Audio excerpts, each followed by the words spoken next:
زمونږ سم مسافرونه دي چې هغه بهر ملکونو کې اوسېږي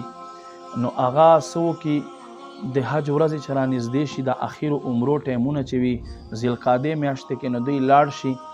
او بیا هلته دوی پاته شي ځان پټ کړي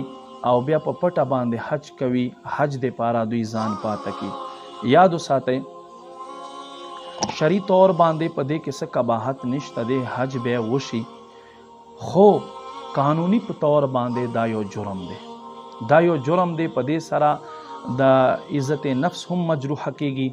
او دین علاوه ځکه چې دا یو عبادت لپاره تللی عام فریضې لپاره تللی په دې سره بل غټه مسله دا دی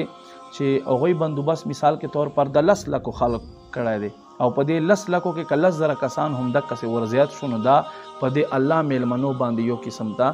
بوج جوړیږي نو لہذا یاد وساتئ زما مسافر ورونو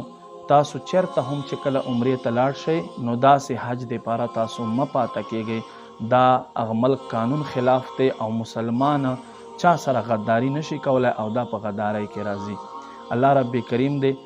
مونږ ته صحیح په طریقې سره صحیح په معنو کې حج او عمرې ادا کولو سعادت را نصیب کړي وما علی الا البلاغ